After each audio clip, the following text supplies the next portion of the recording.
Good evening to all who have joined. Welcome to the live session of Ties That Bind Foundation. We are a startup company and we're an NGO focusing on four pillars, which is education, elderly care, mental health, and ties that unite. I am Madhumita Shankar, a psychologist and the director and co-founder of Ties That Bind Foundation. I'm also the host for today's session. Today, we're going to be talking about real talk pregnancy, childbirth, and parental mental health care during this pandemic. And we have two eminent speakers and senior speakers with us today who have more than 25 years of experience in their respective fields. I take this opportunity to first introduce Dr. Vahida. Dr. Vaida Suresh is an obstetrician and gynecologist. She has graduated her MBBS and DNB from Madras Medical College in Chennai, and she has over 30 years of experience in her field of expertise. She has been associated with Apollo Hospital for the last 25 years. So, good evening, doctor. Welcome to our live session today. Good evening. I hope you're doing well. All good. How about you? I'm doing very well. So, considering this time of COVID, we're all aware of the impact that it has brought upon our lives and the multiple yet very important lockdowns. It's not made any of our lives easier. In fact, it's more stressful for a woman who's pregnant at this time, along with her family members. And bringing a new life into this world itself was considered a mammoth task by itself. But in a period like this, I think there's a lot of fears, anxieties, a lot of superstitions as well that scramble in one's mind. And if anyone is planning to start a family or is currently having a family member who is pregnant or has just delivered a newborn into this world, I'm pretty sure they'll have a lot of questions with respect to the two fields that we're going to talk about today and about the new normal. And I'm sure you will do with the best of your ability to address the queries of what I have and as well as what the audience has during the live. So, Dr. Vaida, to start off today's session, can you please talk about how COVID has currently impacted pregnancy and childbirth all over the world and especially in India? Okay, good. It is impacted immensely, right? It is a situation where the whole world and India, like the entire world has changed to a new thing which we never thought we'll be facing. It is something like what I call as a normal war. We have read about war times, we have read about war stories where everything was restricted. Today, every day we are seeing somebody, a pregnant woman who's positive but asymptomatic. And the newborn goes through the impact which mother goes through, the stress, both in term of stress and the infections. See, most of these viral infections can have devastating effect on the mother and the baby when it is in the womb. But how much COVID is affecting, frankly, we do not know. So at this juncture, though it is there everywhere, we are only reassuring people that it's fine, don't worry. In turn, we are reassuring ourselves and saying, I think it's going to be fine. So though the impact is immense, we are still feel we'll be able to sail through this. That's, I think, a very positive note that's there because it's so new. We ourselves are trying to figure it out, what we're trying to do. And for you doctors, it'll be even tougher because for you, it's also something novel. So, as a woman gets pregnant, there are many biological changes that occur in the woman. And taking COVID into example, is she more susceptible to it? Or also, is there mother to child transmission that's possible? Could you shed some light on that? Okay. So pregnancy changes the women totally in both, I could say, biologically, emotionally, functionally, in every possible way. Every part of the human system is changed. For example, the heart pumps more blood, the heart rate increases, the respiratory system, as the pregnancy progresses, the lung capacity comes down, her kidney profile changes, her liver enzymes are changing, her metabolic rate changes. And so you see most of the women having GI symptoms, the digestion is delayed. So basically the entire body changes. There are a lot of physiological changes in pregnancy. But positive thing is, see, the whatever experience we have is also very few. Like, it's only 3 month old, 3 months old from, March, but we have not seen any detrimental effects on pregnant women just because of these biological changes. Meaning they are not more prone for COVID infections, or they are not becoming bad because they are pregnant. Rather, there is a small study, though not conclusive, saying the hormone estrogen and progesterone, which is produced in more amount during pregnancy, may be protecting the pregnant women from becoming bad even if they have a COVID infection. Because we have had few experiences where women had all signs and symptoms of COVID delivering, but somewhere they've recovered. For whatever small group we have sent, we have not lost a pregnant woman for COVID. In small experience of us, I'm not saying all over, whatever I have known. So basically, in spite of all the biological changes, physiological changes, there seem no increased risk for the mother because of COVID, and that is reassuring. Definitely create some sort and of about your second question about transmission, again, it's a very small, it's 3 months time. We do not know, because most of the women we are delivering now, they were in the third trimester. Okay, like, few months before they were delivering. Any infection, any viral infections, the teratogenic effect, the devastating effect on the structure, everything, most of the time, the exposure usually is in the first trimester. Because most of the women who delivered now were in their third trimester, but crossed that period. So there is a possibility of, probably there could be some changes, but we have not seen any changes or any abnormal changes in the fetuses whom we have delivered recently with COVID.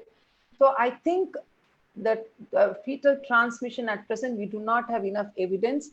And any girl who is pregnant during this time, even in the first trimester, we have not told them to terminate the pregnancy. Which, what I mean is, COVID infection, even in the first trimester of pregnancy, is not indication for termination of pregnancy, because there is no that market evidence that it is going to cause some effect on the baby.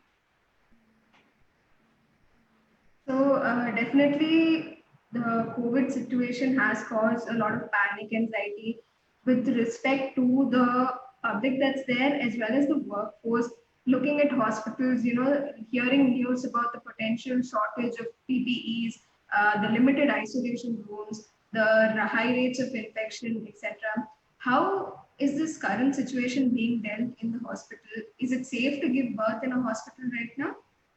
100%. See, I don't want the public, whoever's listening to this, I only would say don't panic. It is a situation where we are facing. But having said that, no pregnant woman has been refused in any hospital for saying that they are pregnant or infection.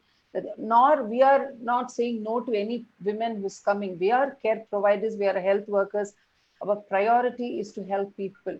So we do take all precautions. Yes, it is stressful. We know, we don't deny it, because gone are the days where even more, meaning we could enter the hospital. Yes, we did. See, anytime we are wearing gloves, we are wearing aprons, everything for a delivery or surgery, but probably a little breach here and there. But today, any pregnant woman or any patient who enters a hospital is considered COVID positive unless otherwise proved. Even if they are negative, they could be in the window period, because many a time the test can be false positive. So we treat everyone as COVID positive, meaning they are not treated as untouchables, but we are treating them as a source that we may spread an infection to them, or they may spread infection to us. So we follow the proper PPE, and the PPE is provided to everyone in the hospital. It's not the doctors, because in hospital, care providing is from the housekeeping to the nursing staff, to the cleaning staff, to everyone. So every one of us do protect ourselves with PPE, with proper 2 or 3 gloves and a face mask and everything.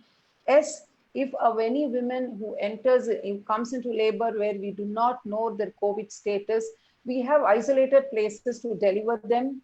So we deliver them in the isolated places, which has all the facilities. Having said isolated, it's not that it is bereft of all the facilities, but we do deliver them in the prescribed place and isolated place. So it's very easy to fumigate the place.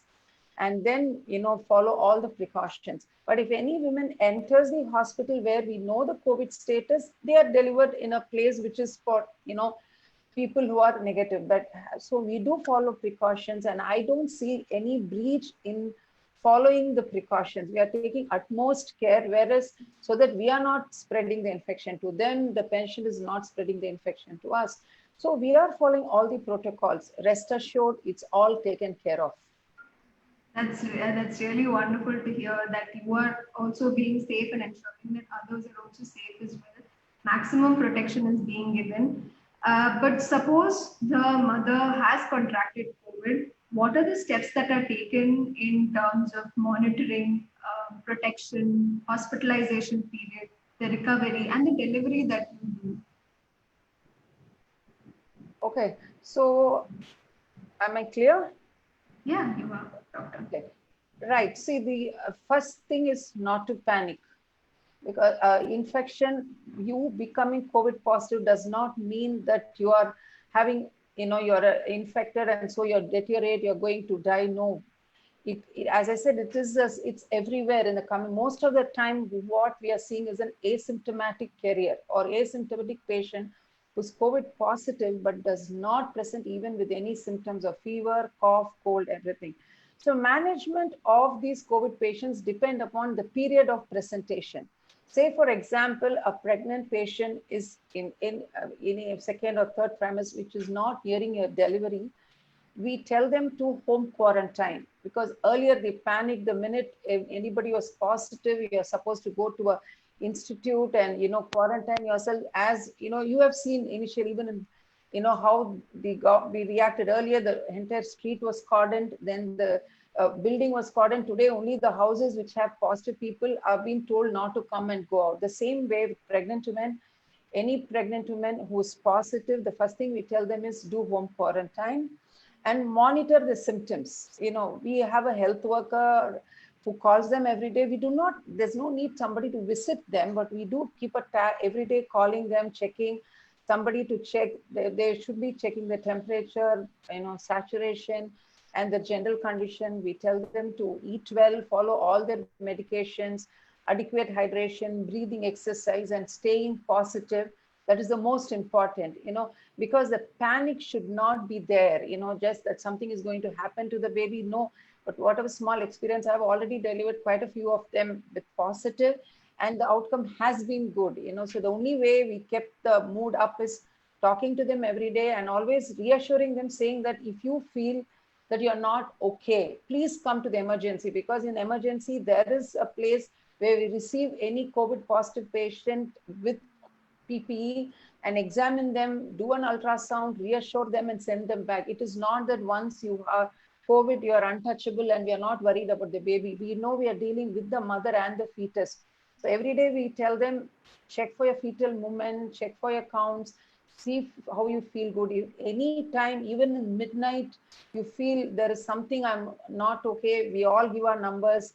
There is emergency helpline, so they come. So if any woman is considered COVID positive and she's not nearing labor, then we tell her to stay put at home the 2 weeks of quarantine. And now the recent guidelines is any woman is positive, 10 days after testing positive, she's considered negative. There is no protocol of rechecking the COVID status. Even if it is positive, after 10 days, she's considered negative. So if any pregnant woman is not near a due date where we can wait for a delivery for 2 more weeks or at least 10 days, we tell them to wait then to deliver. So again, once she crosses the 10 days, her viral load is going to come down. She's been less infective. So, it's better that way to deliver. So once she's across the 10 days, she's delivered the same again. When we deliver her, in spite of her low viral load, we will still consider her as COVID positive, take all precautions and deliver her so that mother and baby are safe. But in case a woman is tested positive and she needs to be delivered then and there, meaning which she's in labor or she has to be delivered, again, as I told you earlier, we have isolated theaters, isolated labor wards, where we deliver them and protect, and we take all the precautions, they take precautions and they're delivered. And then they are, isolated for some time so that if till they cross the 10 days. Having said that, they don't have to be in the hospital for the 10 days.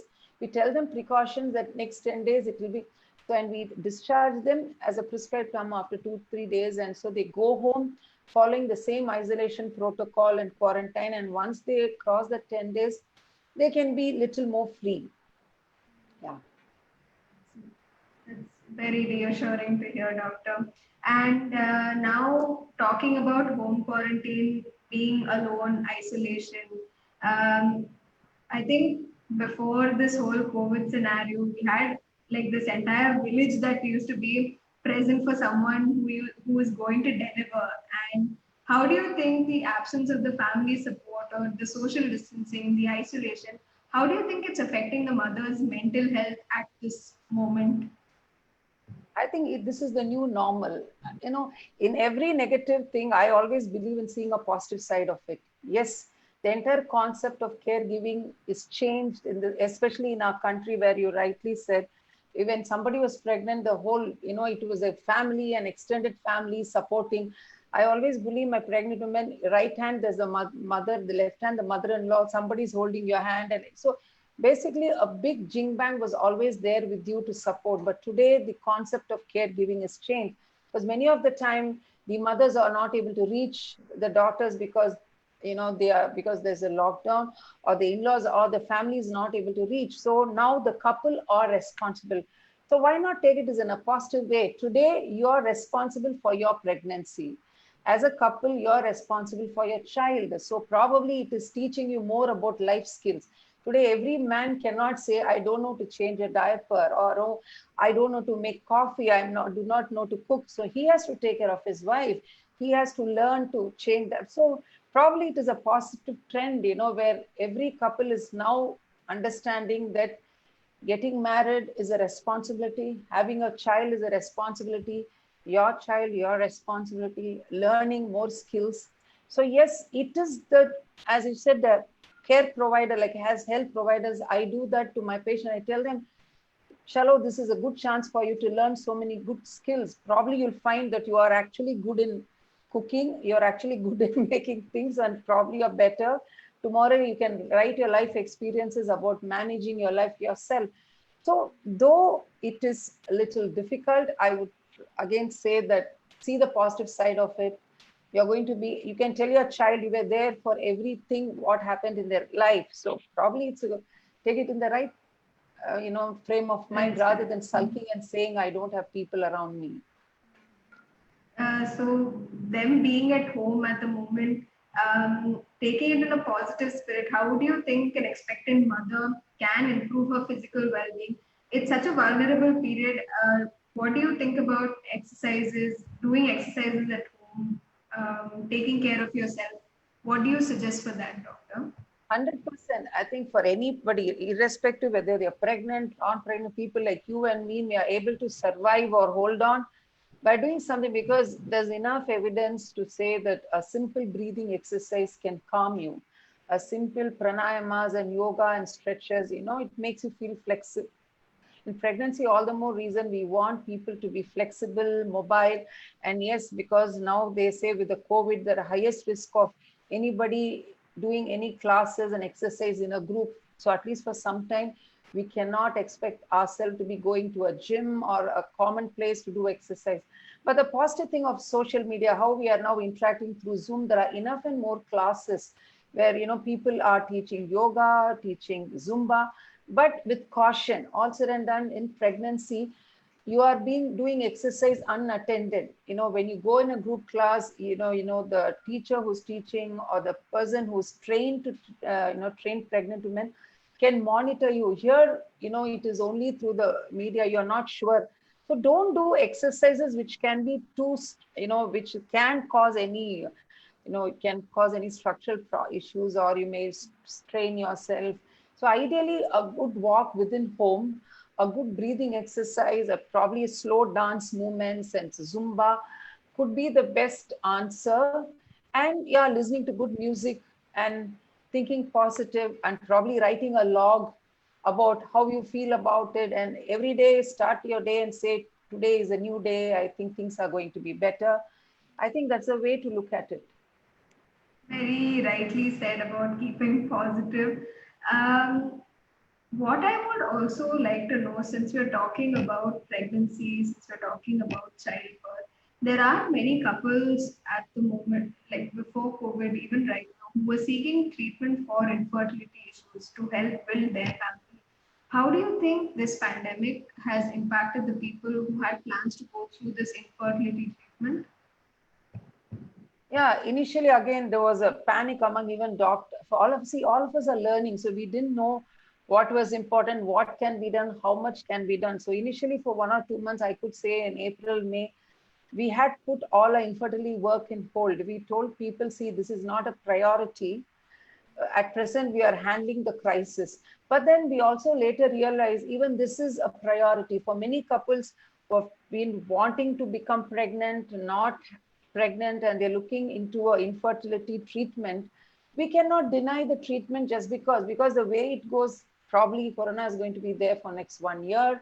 Probably we will settle, but then it may become a new normal where you're going to live with the infection, cohabitate, and live along with corona. So we cannot deny people of, and saying this is not a priority for them, this is a priority, for them becoming parent is a priority. So yes, after 2 or 3 months, even we have settled. As I said, we all have found, okay, we are going to practice as a caregiver. Like online appointments is now the new normal, which we never thought we will ever do, because we were always thinking we need to physically see patients, we have to talk to them. Today, we have realized some part of consultation can be done online, where we can liaise, and even if they do their investigation, we can see the reports online and we can recommend. So infertility is again back, we are putting back into stream, and we are telling people you can meet us. And so such people are also given, treatment, and whoever's has been looking for infertility treatment, who thought they may not be able to approach the doctor, I think they can, because it is back to, we are starting to do the treatment, and nobody will be denied just because of corona infection.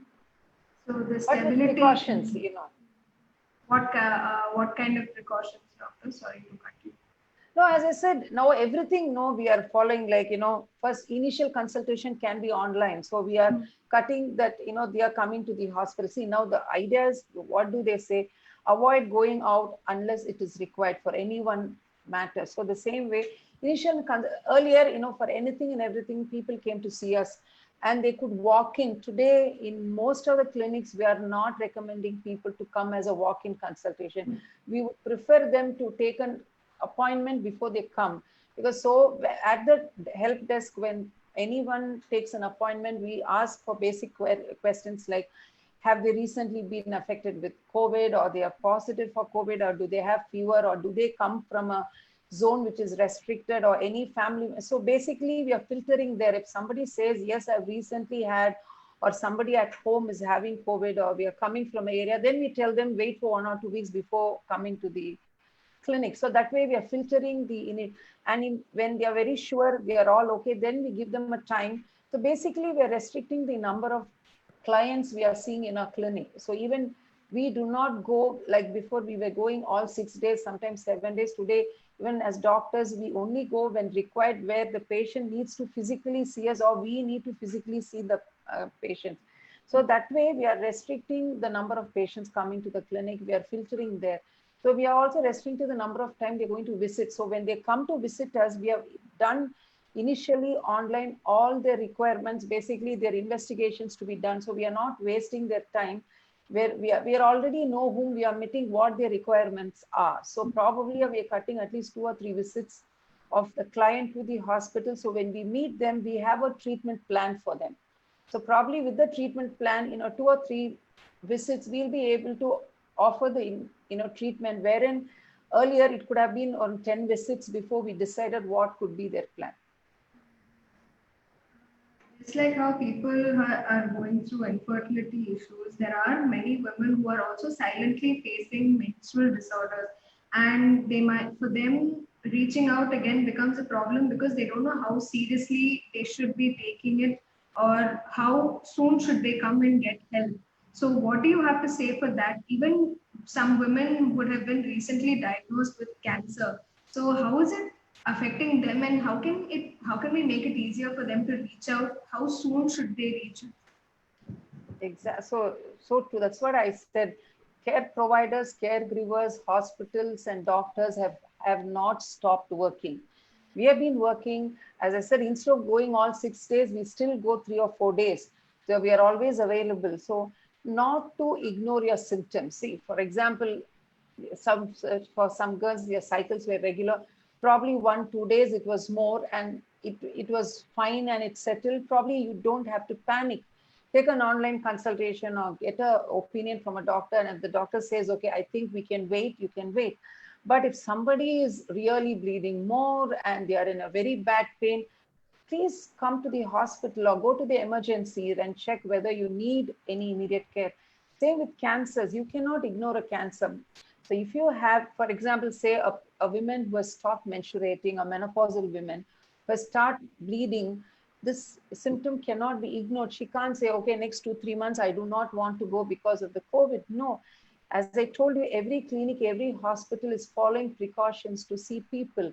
So when they come, we are going to follow all these social distancing, keeping them, giving them the face mask, and then seeing them. So it is very important to come for consultation.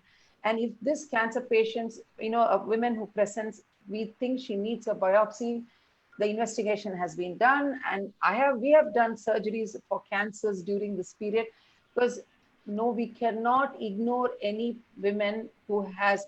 So ideally, I would only say all people who require treatment, management, it is being done and nothing has been ignored. And you don't have to ignore your symptoms. Don't panic. Meet a doctor or at least take an online consultation so that a doctor can decide whether your symptoms can be given some time or you need immediate care. Hi, So Meena. welcome, Dr. Meena. Hi. She's been held up with some emergencies, so thank you for joining us. Firstly, I'd like to introduce to our audience about you. Dr. Meena is a pediatrician and neonatologist. She graduated from Madras Medical College and completed her pediatric training in the UK. She has a special interest in newborn care and preventative pediatric medicine, and she's also extremely experienced with 30 years experience in her field, and she's been associated with Apollo Hospital for the last 15 years. So welcome, doctor. I hope you're doing well. Thank you, Madhu. As I'm sure everybody knows, we are never on time for anything because work takes, the first spot in our lives. We sometimes end up ignoring even our families. So I've just had to go to work and come back. And I'm very glad that you've invited us to join you today and give the public whatever input, they want from our side. Thank you. So, what I was talking to Dr. Wahida was about what the current situation COVID has posed on pregnancy and childbirth, and different questions pertaining to the mother's health, be it in the antepartum or the peripartum stage. So, I can start off by asking you, Dr. Meena, what are the leading causes of the neonatal complications in India? I mean, where does COVID stand at the moment in terms of neonatal care? See, neonatal care in India has come a long way, I guess, over the last 20, 30 years. Um, we, the commonest reason for a neonatologist to, to be at the delivery is a preterm delivery, which, if you are able to anticipate it and you're there, that takes the largest input from a neonatologist.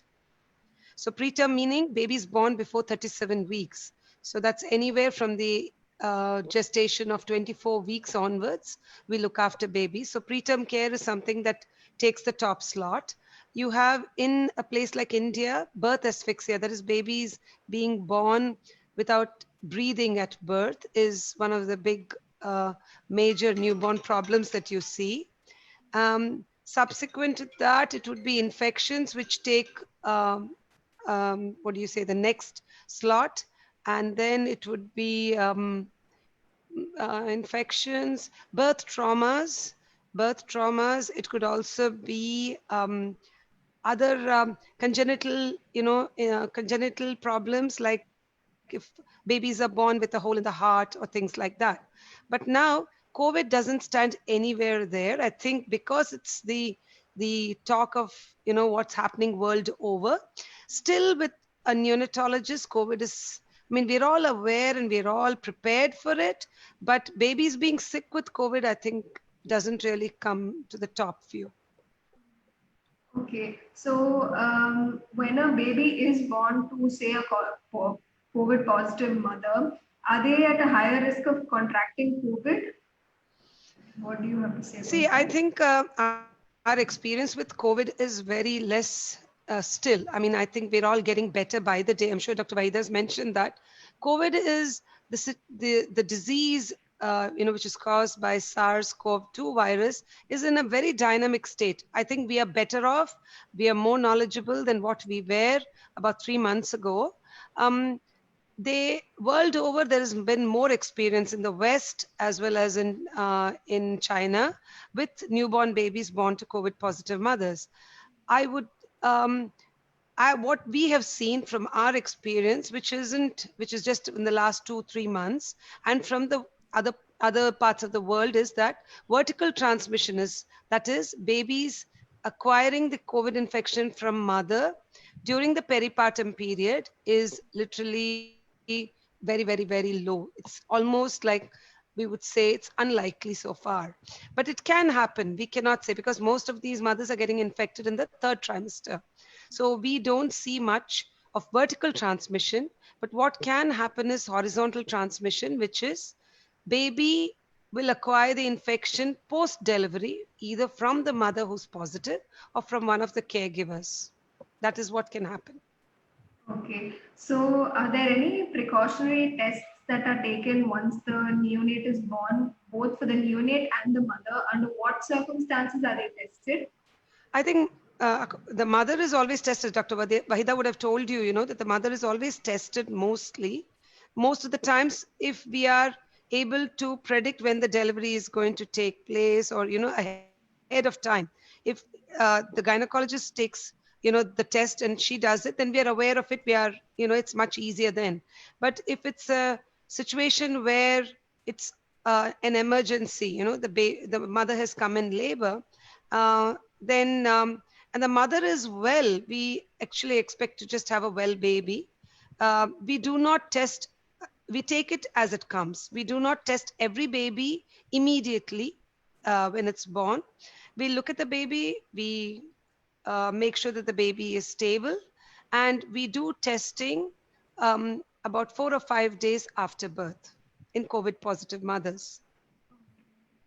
That's all right. So, in terms of the protocol that is followed post delivery, what do you have to say about the mother child separation, doctor? Is there any criteria for choosing an immediate caregiver? So, if the mother is tested positive, what is the criteria for choosing an immediate caregiver, and what is the protocol that's followed post the delivery? See, I think it's quite hard actually to. We do prepare the parents if we can, if we have the time and we are able to meet up with them. We do prepare them and say that if the mother is sick and her viremic load is very heavy, then it may not be a good idea to nurse the baby along, the mother, like to room in the baby with the mother. Temporary separation is even actually, the ICMR also says that we can do what is called temporary separation and then bring the baby back as soon as possible. So it's pretty hard to separate a mother who's been waiting for 9-10 months, just waiting to have her baby, to take the baby away from her. But you have to explain to them the risk benefit ratio of what is more important, and it is for the parents to decide what they want to do. We ideally would like to get the mother to, give her breast milk to the baby. So we will keep the baby at least, if the mother wants a baby in the same room, it's at least at a 6 feet distance. The mother has to wear all the personal, the protective equipment. I mean, people who are by the bedside have to wear that. The mother has to maintain respiratory hygiene, and we can keep the baby in the same room, providing, hoping that um, if there is a facility available to separate the baby temporarily, we will do it. Otherwise, we can keep the baby in the same room and get the mother to just carefully give her milk to the baby. Okay, so, talking about breastfeeding, there have been many controversies regarding whether it should be given or it should not be immediately done, say, even for a normal mother, because there are so many fears that are associated right now, even if you're not COVID positive. So, what do See, you I have to say? think I think there was just one paper which had said that there was COVID virus detected in the breast milk, but I think we don't have that much of knowledge, and what do you say? We don't have enough experience to say that the COVID is transmitted. They have not found COVID virus in the amniotic fluid, in the vaginal area. So it's even though fecal excretion of COVID has been found, they do not think it's being secreted in the breast milk. So I think you have to get the mother to express the milk, if possible, as hygienically as possible, wearing a mask, and give it to the baby for the first few days. If the mother is well and the doctors and the infection control people decide that we can stop looking after the mother with all the PPEs, then we can allow her to keep the baby with her. Talking about the different immunization and vaccination policies that are there, what is Right. the policy that you're following for the normal babies, the suspected versus active cases? There was a recent, there was some article saying, or people all over the world were saying, why is it the Asian population has escaped COVID compared to the white, the Westerners? The thing is that they thought BCG was helping. Now they think even MMR, the vaccine, is helping. MMR is given world over. What these vaccines seem to be doing is they actually produce a suppressor cell, which is in circulation for almost a year. And that helps with, bringing up the immunity in the child, the baby or the child, and prevents them from getting viral infections, even COVID. So that's the thought which is going around. So vaccines are important. We live in a country which has other diseases as well at other times. So the mandatory vaccines at birth will be given, which is BCG, oral polio, and hepatitis B. And then subsequently, ICMR has guided us to do vaccines, which are the primary 3 vaccines at 1.5, 2.5, 3.5 months. And also subsequently, the measles, mumps, rubella, and the varicella vaccine. That's great to hear that. So, Dr. Wahida and Dr. Meena, I think I can pose this question to both of you. Now that the baby has been born, what are the precautions that one has to follow once they're at home with respect to people, environment? So, many of them wouldn't be following social isolation. They might be going back to their families. So, with respect to maternal as well as infant care, what is your advice? Let Dr. Wahida answer that question. Yeah, so this social distancing has to be followed even at home. So earlier, we had discussed earlier that the entire village used to turn to see a newborn baby. But today, we strictly tell them, for example, when a woman comes for labor, we ask them if only one attender should stay with them. So it could be their mother, the husband, or the mother-in-law. So whoever comes stays with them and goes back. There's no more visiting time. If you see, most of the hospitals have very strictly said there's no visitors, and so that we strictly followed. So whoever comes with them stays and goes back. So we are again avoiding the infection. For example, some elder people are at home, the mother and mother-in-law comes inside the hospital. Anybody more than 50 years, there is an increased risk. So one, at that level, we're avoiding people from coming to the hospital.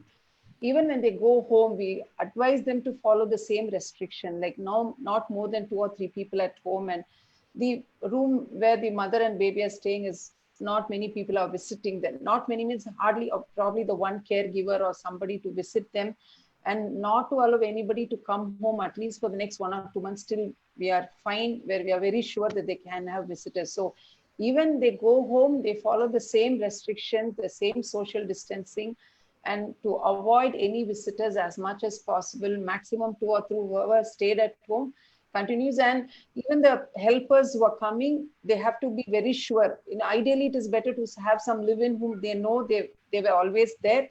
But we do not recommend anybody visiting them often from a place where surely they are going to expose the mother and the baby to the infection. As I told you earlier, this is a new normal where everybody becomes responsible in doing the housework. So probably the husband and wife should take care of the baby even when they go home. They can help each other and avoid unnecessary people at home. Definitely. Dr. Meena, you have been looking at neonates and we've been talking about neonates. How has your experience been dealing with other children, older children, in fact, who are tested COVID positive? How has your experience been with them? See, since everybody is cooped up at home, I think in a way it's good. Our number of fevers and coughs and colds have all gone down. The only thing is that everybody, the caregivers at home are very worried and they get alarmed the minute the child spikes a fever. This fever could be due to any reason, not, it is COVID is a thought which runs through everybody's head, but it could also be a simple gastroenteritis. It could be another viral infection, not necessarily SARS-CoV-2. It could be even dengue will surface very soon because the rains have started. We could have other infections which will start playing typhoid because that's waterborne. So fever is something which is going to come in, with the rains coming in. But what I have seen is much less sick kids, but the usual kids with other problems like maybe abdominal pain, maybe a surgical emergency like appendicitis, a child who even was diagnosed with a malignant tumor recently came up to my clinic. The other day I had a child who had a fever fit. So fever, I was, I just, was worried why this child had a fever staying at home. Then when I got the history from them, I realized that the grandfather was unwell and the older sibling. And the parents who were going out on work, they are healthcare providers, were probably also unwell with similar infection. The child actually ended up having COVID. But she had thrown a fit because of the fever, not because of COVID. She looked very well when I saw her. And I sent her home and told them to watch her at home, doing the usual, simple measures of paracetamol and lots of fluids. But we called them every day to make sure that the child was stable at home. That's I think that's sort of reassuring, and also people have to understand the difference between an actual fever or something that could be psychosomatic. So in these kind of cases, with respect to the mother, the neonate, how often is it that you counsel such parents, the expectant parents? How often do you bring in a mental health professional into the scene? Do you counsel them by yourselves, or do you bring in a mental health professional? Either. Yeah. So frankly, we do not immediately put them on to a mental health professional. Basically, most of the time, as I said, as a gynecologist, we are also counselors, because the pregnancy is not a disease, right? It's a physiology. So when I meet my patients, I tell them, you're not a patient, you're my client, I'm a care provider. So my counseling starts from the first trimester, because for every pregnant woman, her pregnancy is new. Every symptoms and signs is new. You cannot tell them, okay, everybody's going through, so you are going through. So everybody's threshold is very different. So usually when we speak to them, we understand. So many a times by counseling, by we talking to them, we feel they are reassured. But when we see a sign where they're constantly depressed, or when they constantly come back with the same symptoms, it could be psychosomatic, because when we see their vitals, everything is fine, they are doing well, their blood markers are good. But when they constantly tell us that they are not feeling okay, then yes, we do put them on to a psychologist to assess, because it could be a big burden. See, what we think is nature could be a burden on someone. We cannot say your mother went through, your grandmom went through, so you have to go through. So it is very individualistic. Each one copes with pregnancy different ways. So if I realize that probably my counseling is not enough, because yes, I'm not a psychologist. What we learn is from our experience. So the minute I think probably they need more, we do refer them to a psychologist, which I won't think very common, but not uncommon too, especially these days when they are alone with so much of Google. Everybody thinks they are abnormal. So I think they need more reassurance these days than before. With respect to the delivery, Dr. Vaida and even Dr. Meena, how do you prepare both of yourselves, both mentally and physically, if it's a COVID positive delivery? Do you have like a particular delivery that you're choosing, C-section over normal, or is there anything like that? People have asked questions, should I go for a C-section or should I just normally deliver? Does COVID have any impact regarding that? Surely no. Yeah. So COVID should not decide the mode of delivery. See, if a mode of delivery is decided for obstetric reasons or fetal reasons, wherein when I say obstetrics is because a mother cannot deliver normally. When we examine, we understand from what, so we decide to do a C-section, or it could be a baby is in a distress, so we do a C-section. As a COVID status should not be deciding the mode of labor. Having said that, again, there is some evidence, or there are a lot of papers where they said because of the COVID status, there seemed to be a little increase in the cesarean rates. Sometimes even for us initially was a little panic. Do I need to keep a patient for a longer time? So probably there could be days where we could have waited for a patient to prolong in a labor for 1 or 2 days, which could be now we may not prolong that much, because the more a patient stays in the hospital, the more a doctor is exposed, the more a caregiver is exposed to anybody. There is a risk of everybody contracting a COVID disease, a COVID virus, infection. So probably sometimes I would say subtly the cesarean rate may have gone up, but as a rule, it should not be the deciding factor for a mode of delivery. So I think we've covered most of the queries that did come in, and they wanted it to be asked during the live. Definitely giving birth or becoming a new parent right now is scary and exciting. There are a huge flood of emotions and experiences that can get overwhelming for the expectant parents as well. So this social distancing, isolation, it's definitely making their journey difficult. But like Dr. Vaida, you mentioned that it's the new normal right now. It's something that we have to live with, we have to adapt with. I think as a mental health professional, there are some ways that you can make the expectant mother can make herself feel better. I think communication is very important. Talking to your family, talking to your um, spouse, because there will be many families here who will, like you said, the Google doctors, they will overemphasize and over exaggerate every little symptom that is there. So understanding, communicating with your fears with the doctor is very important at the time. And even when you were talking about the husband now assuming responsibility, both have to take equal responsibility right now, and it's a new journey for both the mother and the father.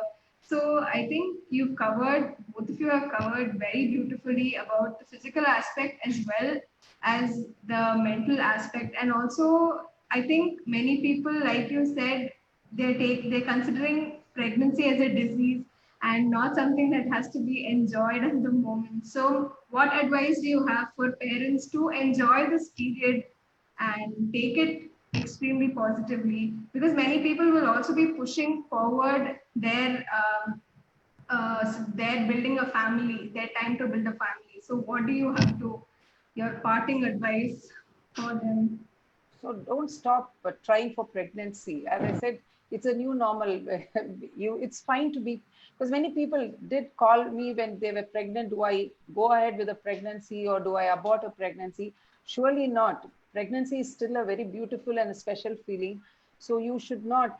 As I said, it's a new normal. Probably you'll spend less There's no more for some time baby showers, no theme parties. So probably you should think as a positive way, saving your money for the future.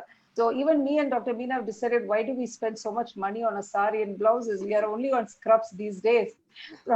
But still, we are longing for the day where we can, we can dress well. So we will pass by. In life, everything is after a dawn, there is a dusk. There is going to be good times, and this is not a bad time.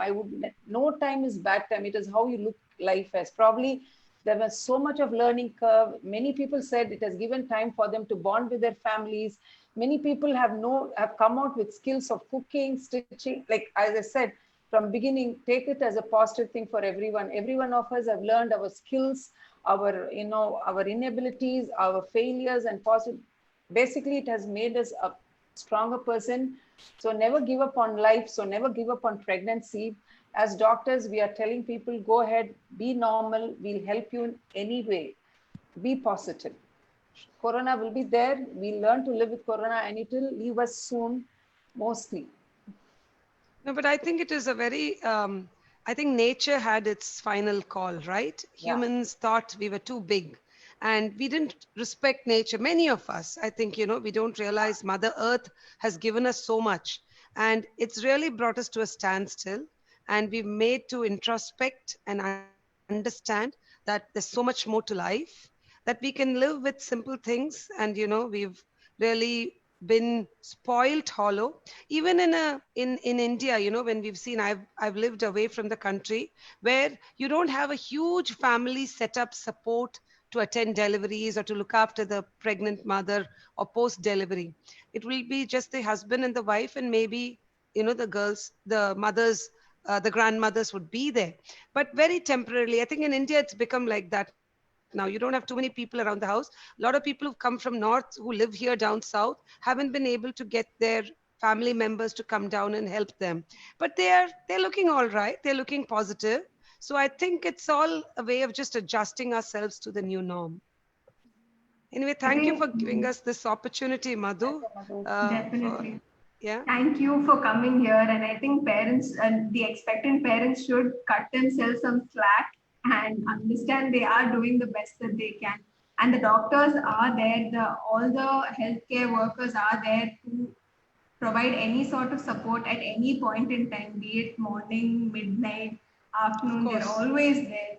So yeah. Thank you. You're a you said mental health. So I think, as a closing statement, I would tell people, don't, stop getting help from a mental health worker. It doesn't matter. People have always inhibitions because not everybody is strong. Everybody can post strong. We may have. So ideally, you should ask for help. It's always that one call would have made a difference in your life.